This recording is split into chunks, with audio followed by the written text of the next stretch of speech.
Hi, this is practice problems for the lesson 1.2 on order of operations and evaluating expressions. And like I've done before, I will do a couple of problems. I will show you how it's done, and then I'll leave you to want to solve the other couple in the comments below. So for the first one, evaluation on the left, evaluate the expression for s equals 4 and t equals 8. So what we're going to do is we're going to substitute in the values of 4 and 8 for s and t. Since we had a fraction bar, I went ahead and put grouping symbols around the top part, the 3 times the 4 times the 8 squared. And then they had grouping symbols on the bottom for the s and the t.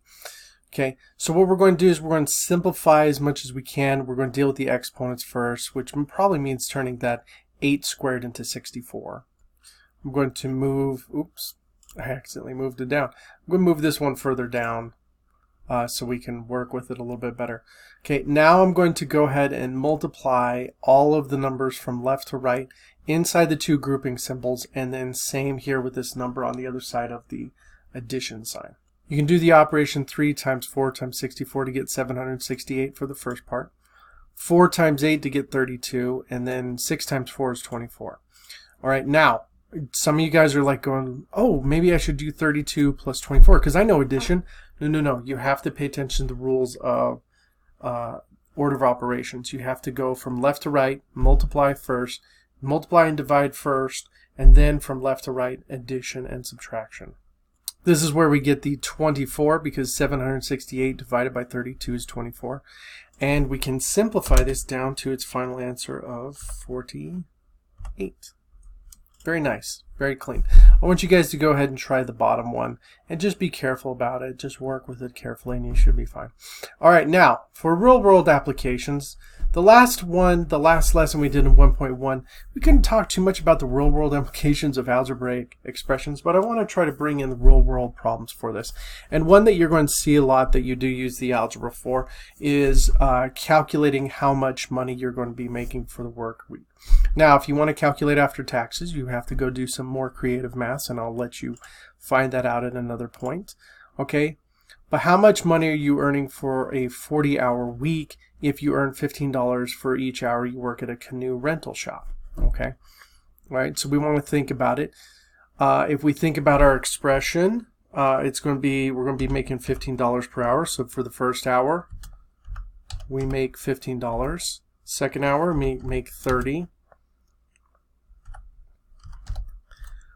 Third hour, we make 45, and so on and so on.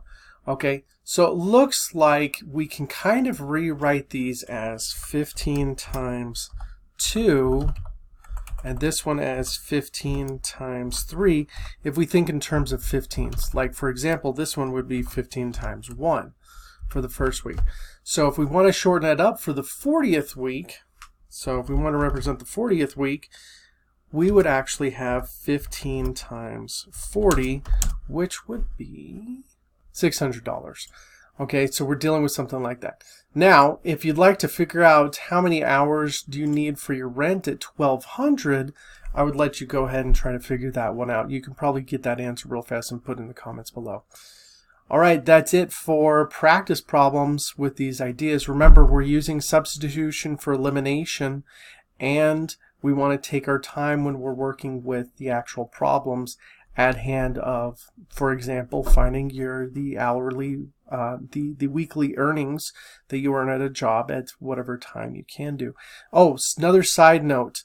If you ever want to calculate, like let's say you are making $15 an hour, how much is that how does that translate to yearly wages? Now this is not an exact number, but you can actually do this cool little trick. You can take 15, you can times it by 2, and then you put on 3 zeros. Okay, so for example, 15 times 2 is 30. You just add 3 zeros, and you could estimate that you're going to be making about $30,000 a year. Now, does that work backwards for, like, let's say if you're making $50,000 a year, how much you're making per hour? Yeah, that totally works. So 15, you just divide it by 2, and you take away 3 zeros.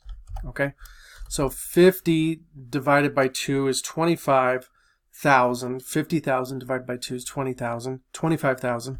You take away those 3 and you are earning about $25 per hour.